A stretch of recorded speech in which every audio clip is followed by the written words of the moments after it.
Hi, it's Handy Val. Winter's here, and in this video I'll show you my 13-step process to properly store your modern classic car over the winter months. I'll provide a few helpful hints for those with a convertible modern classic. This video shows my 1992 Mercedes Benz 300 SL R129 model, but everything I show you here is applicable to any modern classic. Okay, so let's get to it. So the first step is what to do with your fuel. Okay, so what you're going to want to do is you want to go to a gas station. You're going to want to fill this up all the way. So what we call a filler up. Okay, and the idea here is you want to use your gas in the fuel tank has to be at capacity, because that then limits the amount of moisture or the amount of corrosion that could occur in the gas tank due to vapor and due to condensation. Okay, and then the second step that you want to do for fuel is you're going to want to use a fuel stabilizer. Now in this case I'm using Stabil. It's got very good reviews online. It's what I use all the time. And you're going to want to follow the instructions in terms of how much to use. Now in this case, this is a 92 Mercedes, the 300 SL, the 500 SL. It's about an 80-liter gas tank when you're thinking about also with the fuel reservoir. So in this case, if you kind of read this, treats up to 20 gallons or 76 liters. So this would be it. So what I would do is I do the filler up, then I would empty this whole thing into it, drive around for about 5 to 10 minutes just to get the fuel stabilizer through all the parts. It's a pretty simple step. Great. Step number 2, tires and tire pressure.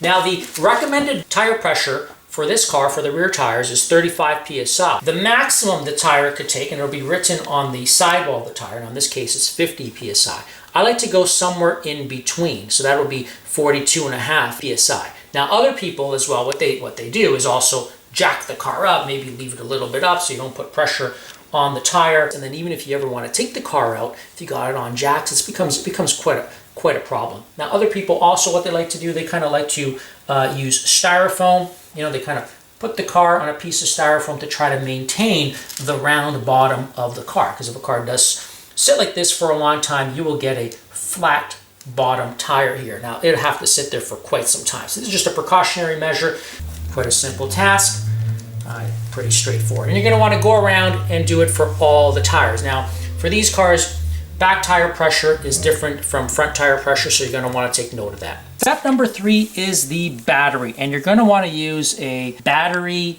charger and maintainer. That's the trick. It's a maintainer.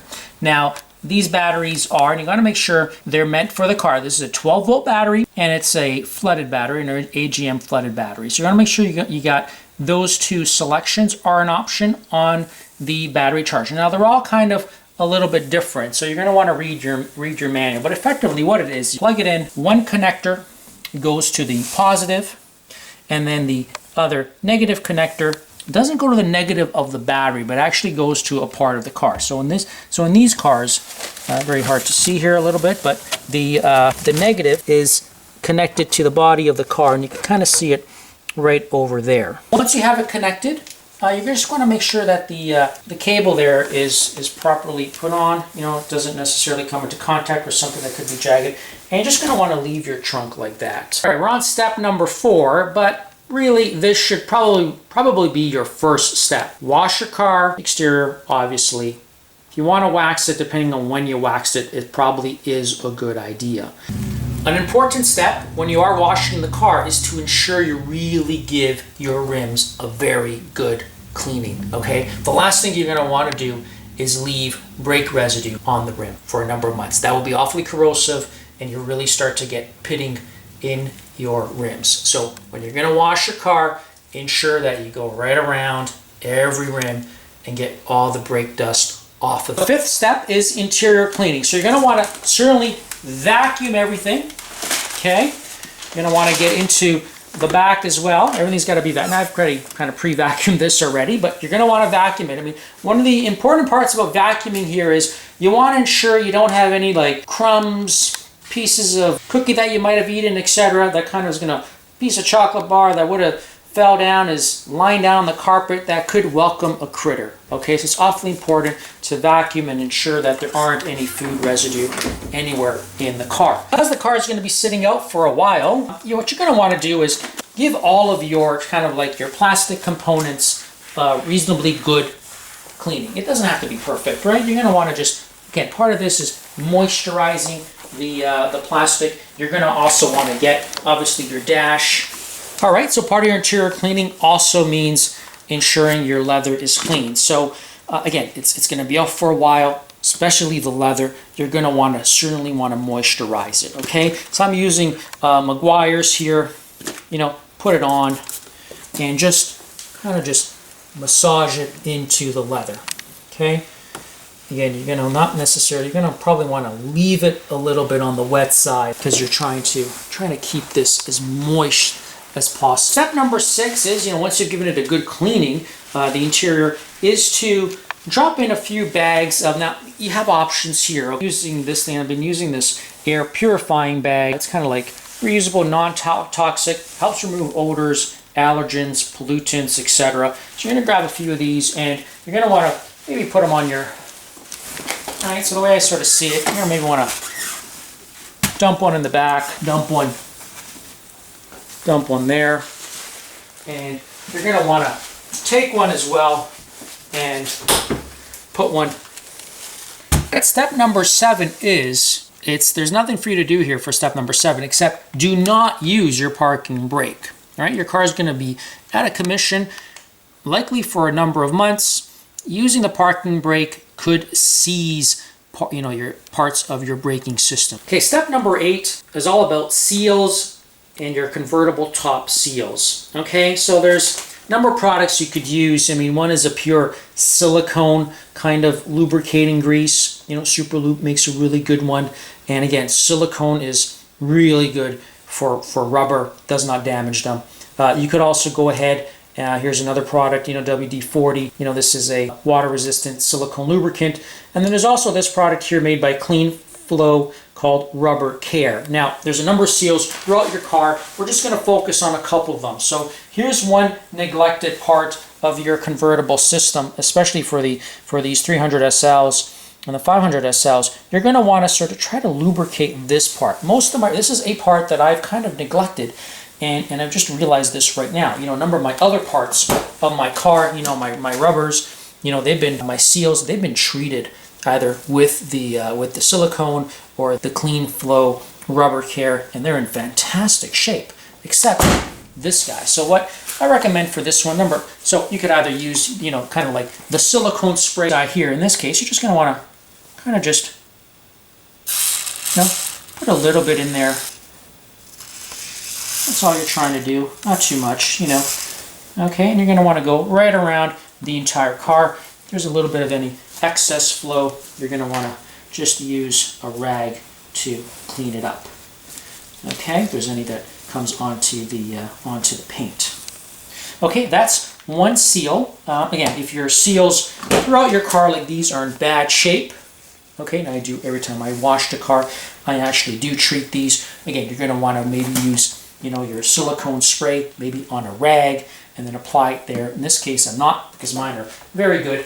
But here's one thing I want to point out, too, because often gets neglected as well, is here on the top of the car, there's a seal that goes right around, okay, and then the convertible seal or the hardtop seal comes here. My suggestion would be actually to use a silicone paste, such as this silicone grease here, put it on a little bit of a rag, in this case, and just kind of just work it in, there, and it's okay, just leave it as well. It doesn't have to be completely clean, because you're going to put the, you know, when you close the roof, probably would be good as it connects with the other seal of the roofing mechanism. So again, you don't want to necessarily leave too much of it on, but you could take some, you know, use it liberally and leave it. And there's other spots as well. Again, you're going to want to get into these things. These are very important parts, ensuring water stays out. And then, you know, the other thing is, you never want this seal to break. You know, good luck, you know, trying to buy the seal, trying to install the seal. Just a little bit of preventive maintenance does go a long way. So step number 9 is all about rust protection.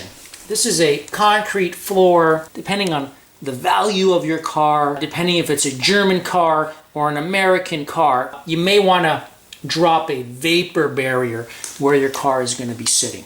Okay, that's a piece of plastic that you're just going to lay all over the entire concrete and roll your car over. The idea would be, concrete does give off moisture. Moisture's coming off the concrete and will kind of attach to some of the metal components underneath the car and the engine. Now, if it was an American car, you certainly would want to do that, especially some of the older cars. Now, I'm talking about modern classics here. This is my video, and because this is a German car, I'm not going to be doing it. Now, in this case, I don't think so, given my garage. Not a lot of moisture coming off of this concrete. Step number 10 is about your oil. Should you change the oil or should you not?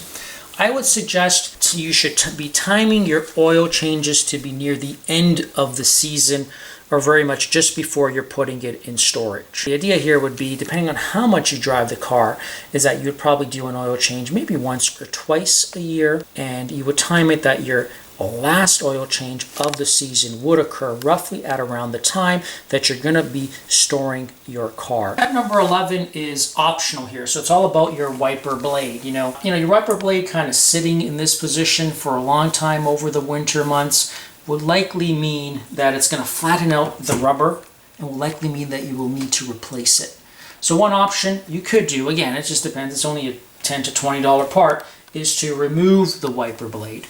Now, in some cars, it's actually quite, it's obviously easy to remove a wiper blade, but in some cars, you could actually maybe even lift the blade and take pressure off of the blade touching the windshield. Again, an optional one, don't have to do this one. So the second last step is about rodent protection. Earlier on, one of the earlier steps was about keeping the interior clean of any food debris as much as possible and keeping it clear. What I would suggest, there's a number, a few people talk about a muffler and you stuff it with, some steel wool to protect it from mice getting in there, but there's a number of places that mice could get into your car. What I would suggest is grabbing a few mouse traps, whatever mouse traps you want to use, and placing a few of them around your car with some bait. The idea would be is to kind of give you a pre-warning if they're coming. So if they are coming into your garage, or wherever you're storing the car, they will go after that first. And if you see one, then you're going to want to just keep up with your traps, and you're going to want to have a lookout for other parts of the car. But that's a measure that I think everyone should use, and I'm going to put 2 or 3 of them around the car with a little bit of peanut butter. Now, you don't want to use those traps that kind of have poison. Now, the idea with that would be is if the mice do eat the poison, get into your car, die in your car, then you may have an odor problem that will be very difficult to get rid of. Okay, so rodents, they are a problem. Make sure you seal your garage or your storage as much as possible. In my case, I've never had an issue, but again, I put 3 or 4 of these around the car just in case. They're very much a preventive measure, and if you do have a mice problem, then you have to do this. The last step is step 13, and it's all about the car cover. But before we even get to the car cover, you're probably wondering, why do I have the soft top on when this car, all the R129s come with a hard top? Now, I've got the hard top, and I choose to put on the soft top. Now, the reason for that being, you're going to keep the car, depending on how long you're keeping this thing in storage, for the winter months, 2-3 months. If you got the hard top on, that means this entire soft top is inside the car, and therefore you could get, 3 or 4 months, you could get creases. You could get your back window, a pretty ugly looking crease over there, especially because it's going to be in there for so long. So I prefer to actually stretch it out. It's actually better for the fabric, better for the window. Okay, so the next step is, so at this point now, we're moving on to the car cover. You're going to want to make sure you've got yourself a reasonably good quality car cover. Don't just go ahead and throw a piece of tarp over your car or some piece of plastic, because all that will do is, as moisture kind of gets built in, it kind of traps the moisture there. So you want to have a good quality car cover. I've got the car in the garage, you still need the car cover, right? And it's all about kind of protecting from accidental scratches, preventing someone in the household, dropping a box on it, or as you're kind of squeezing in between the garage, jeans or someone's purse, kind of sporting equipment kind of coming in and scratching the car. That's one of its most important features. Now, the other thing as well is to close off here. So we've gone through all those 13 steps, and you're probably going to be asking, you're going to be wondering, should we start the car in the next 2 or 3 months? My advice to that is, if the weather out there is nice, it's very much a possibility depending on the part of the world that you live in, you know, you may get a break in the winter for a few days where the temperature is going to be fairly warm. I would suggest, might as well, yeah, take it out. Take the car cover off, take it for a short little spin, a few times around the block, just to get the oil moving, the transmission, the gears moving, maybe the brakes as well. Ensure that that they don't seize up. So I would do it, but you got to make sure that there's no salt on the roads. I mean, you get very nice weather, sunny weather, but if it snowed not too long ago, or the conditions were icy, and there's a bunch of salt on the road, then certainly do not take it out. In that case, what I would probably do, and this is what I'm not saying probably, this is what I do.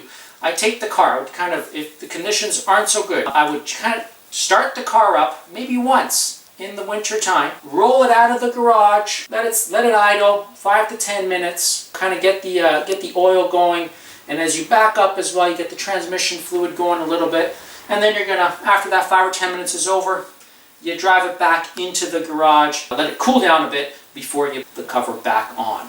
So hopefully this helped you, and hopefully you've got a very good starting point and an end point to protect your classic or your modern classic car over the winter months.